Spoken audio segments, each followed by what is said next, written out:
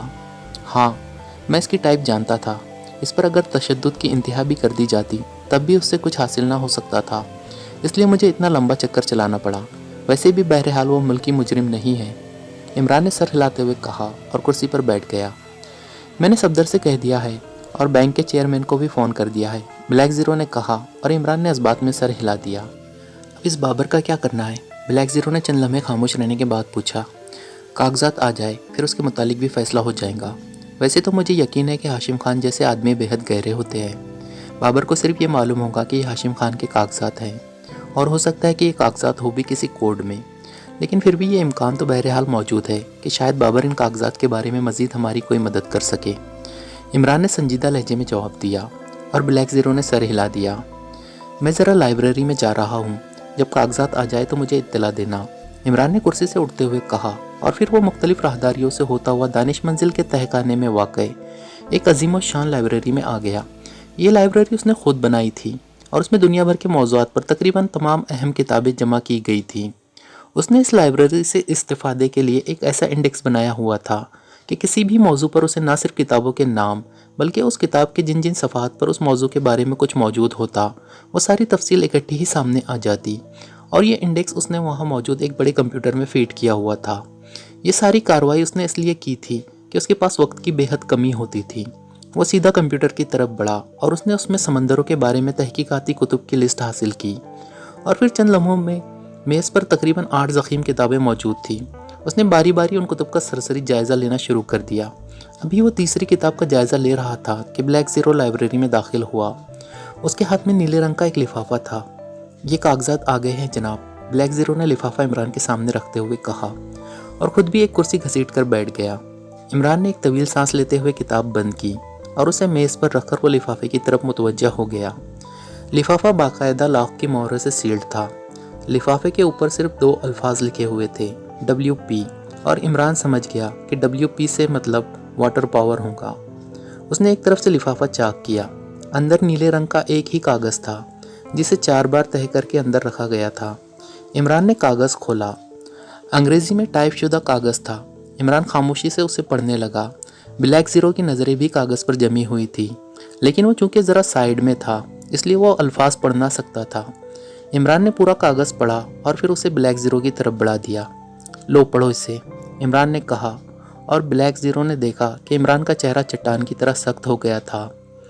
Black zero نے کاغذ پر موجود تحریر پڑھنی شروع کر دی، اور جیسے جیسے وہ تحریر پڑھتا جا رہا تھا اس کا چہرہ بگڑتا جا رہا تھا اور آنکھیں پھٹتی جا رہی تھیں۔ عمران خاموش بیٹھا ہوا تھا۔ اوہ اس قدر خوفناک منصوبہ، اوہ خدا کی پناہ، مگر یہ کیسے ممکن ہے؟ ایسا ہونا ممکن ہی نہیں ہے، یہ ہاشم خان کی اپنی ذہن کی پیداوار ہے، بلیک زیرو نے بڑے جذباتی انداز میں چیختے ہوئے کہا۔ ہاں، بظاہر ایسا ہی لگتا ہے، پوری دنیا کے سمندروں پر اس طرح کنٹرول کہ سمندری ٹیمپریچر اور سمندری روؤں کو بھی حسب منشیات بدل دیا جائے، اور پھر یہ منصوبہ کہ سمندروں کے اوپر موجود ہوا کے دباؤ کو اپنی مرضی سے کنٹرول کر کے اسے ہلکا یا بھاری کر دینا انسانی عقل سے بعید بات ہے۔ لیکن تم نے اس کا آخری پیراگراف غور سے نہیں پڑھا، اسے غور سے پڑھو، عمران نے بے پناہ سنجیدہ لہجے میں کہا۔ میں نے پڑھا ہے، اس میں لکھا ہوا ہے کہ واٹر پاور چند بحیروں کو آپس میں ملا دینے کے منصوبے پر کام کر رہی ہے، لیکن اس سے کیا مطلب نکلتا ہے؟ میری سمجھ میں یہ بات نہیں آئی، بلیک زیرو نے کہا۔ یہی اس منصوبے کا سب سے خوفناک حصہ ہے، الماری سے دنیا کا نقشہ نکال لاؤ، عمران نے ہونٹ چباتے ہوئے کہا، اور بلیک زیرو نے ہاتھ میں پکڑا ہوا کاغذ میز پر رکھا اور اٹھ کر لائبریری کی ایک الماری کی طرف بڑھ گیا جس میں دنیا بھر کے نقشے موجود تھے۔ اس نے ایک نقشہ اٹھایا اور اسے لا کر عمران کے سامنے کھول کر رکھ دیا۔ اب اس کاغذ کے آخری پیراگراف میں جو بحیرے لکھے ہوئے ہیں ان کے گرد سرخ پنسل سے دائرہ لگاؤ، عمران نے کہا، اور بلیک زیرو نے سر ہلاتے ہوئے ایک طرف پڑے ہوئے قلمدان سے سرخ رنگ کی پینسل اٹھائی اور پھر کاغذ کو سامنے رکھ کر اس نے اسی میں سے دیکھ کر نقشے میں ان بحیروں کے نام تلاش کر کے پہلے ان پر نشانات لگائے اور پھر ان نشانات کو آپس میں ملا دیا۔ اب کچھ سمجھ میں بات آئی؟ عمران نے کہا۔ نہیں عمران صاحب، میں تو اب بھی نہیں سمجھ سکا، بلیک زیرو نے جواب دیا۔ دیکھو، کاغذ کے آخری پیراگراف میں بحر کیپسن، بحر اسود، بحر روم، بحر کلزم، بحر عرب اور خلیج فارس کے نام لکھے ہوئے ہیں۔ یہی نام ہے نا؟ عمران نے بغیر کاغذ دیکھے زبانی بتاتے ہوئے کہا، جبکہ بلیک زیرو ساتھ ساتھ کاغذ اور نقشے پر بھی نظریں دوڑا رہا تھا۔ ہاں بالکل یہی نام ہے اور میں نے انہی کو مارک کیا ہے، بلیک زیرو نے اس بات میں سر ہلاتے ہوئے کہا۔ اب دیکھو ان بحیروں کے درمیان کون کون سے ممالک آتے ہیں، عمران نے کہا اور بلیک زیرو نقشے پر جھک گیا۔ ان میں ممالک آتے ہیں ترکیہ، ڈوران، سن لینڈ، آران، اسکائی لینڈ، یونائٹ لینڈ، ساؤتھ ایمن، نارتھ ایمن اور اسرائیل۔ یہ تو ملک درمیان میں آتے ہیں، اور اپ لینڈ، پاکیشیا اور کافرستان سائیڈ میں ان سے ملحقہ ہیں۔ بلیک زیرو نے ان بحیروں کے درمیان موجود بڑے بڑے ملکوں کے نام نقشے پر پڑھتے ہوئے کہا۔ اب ان میں ایسے ملک چھوڑ دو جہاں مسلمانوں کی اکثریت نہیں ہے، عمران نے کہا۔ تو کافرستان اور اسرائیل دونوں نکل جاتے ہیں، بلیک زیرو نے جواب دیا۔ اب سمجھے ہو ان کا منصوبہ؟ ان کا منصوبہ یہ ہے کہ دنیا کے اہم ترین مسلم ممالک جو ان بحیروں کے درمیان واقع ہیں ان کا خاتمہ کر دیا جائے۔ اگر ان بحیروں کو آپس میں ملا دیا جائے تو ظاہر ہے اپ لینڈ اور پاکیشیا کے علاوہ باقی سب ممالک براہ راست پانی میں غرق ہو جائیں گے، اور چونکہ اپ لینڈ اور پاکیشیا بالکل سرحد پر ہوں گے اور رقبے کے لحاظ سے چھوٹے ملک ہیں، اس لیے یہ دونوں بھی اس خوفناک تباہی کی زد میں لازماً آ جائیں گے، عمران نے کہا۔ لیکن عمران صاحب، اس طرح تو اسرائیل جو یہودیوں کا گڑھ ہے وہ بھی ساتھ ہی غرق ہو جائیں گا، بلیک زیرو نے کہا۔ ہاں بظاہر تو ایسا ہی لگتا ہے، لیکن ظاہر ہے یہودی ایسا برداشت نہیں کر سکتے، اس لیے ہو سکتا ہے کہ اس کے تحفظ کے لیے انہوں نے کوئی خاص منصوبہ کیا ہو، عمران نے ہونٹ چباتے ہوئے کہا۔ لیکن عمران صاحب، ایسا ہونا ممکن ہی نہیں، ان ممالک کا رقبہ لاکھوں مربع میٹر ہے، یہاں بلند و بالا پہاڑی سلسلے بھی ہیں اور ریگستان بھی، سب کچھ کیسے سمندر میں غرق ہو سکتا ہے؟ نہیں، ایسا ہونا ممکن ہی نہیں ہے، بلیک زیرو نے بڑے فیصلہ کن لہجے میں کہا۔ ہاں لیکن تم نے ہاشم خان کی اس تحریر میں ایک بات پر غور نہیں کیا، اس نے لکھا ہے کہ واٹر پاور سمندروں میں اس طرح کنٹرول کرے گا کہ سمندروں کا ٹیمپریچر اور روؤں کو حسب منشا تبدیل کر سکے، سمندروں کے اوپر موجود ہوا کے دباؤ کو اپنی مرضی سے ہلکا یا بھاری کرے گا، یہی لکھا ہوا ہے نا اس میں، عمران نے کہا۔ ہاں بالکل یہی لکھا ہوا ہے، بلیک زیرو نے جواب دیا۔ اس کا مطلب ہے کہ دنیا میں موجود جو سمندر گرم ہے انہیں وہ سرد، اور جو سمندر سرد ہے انہیں حسب منشا گرم کر سکتے ہیں۔ اس سے کیا ہوگا کہ پوری دنیا کا موسم، بارشیں، برف باری سب ان کے کنٹرول میں آ جائے گا، وہ جس علاقے کو جس طرح بھی تباہ کرنا چاہیں گے کر سکیں گے، کیونکہ پوری دنیا میں 3/4 پانی ہے اور 1/4 خشکی، 3/4 کو کنٹرول میں کر لینے کے بعد وہ آسانی سے 1/4 خشکی کو کنٹرول کر سکتے ہیں۔ سمندروں کے ٹیمپریچر کی وجہ سے علاقوں میں بارشیں ہوتی ہے، برف باریاں ہوتی ہے، سردی گرمی پڑتی ہے، فصلیں تیار ہوتی ہے، خوراک ملتی ہے۔ اب تم سوچو، جو سمندر گرم ہے اگر اسے یکلخت ٹھنڈا کر دیا جائے تو کیا ہوگا؟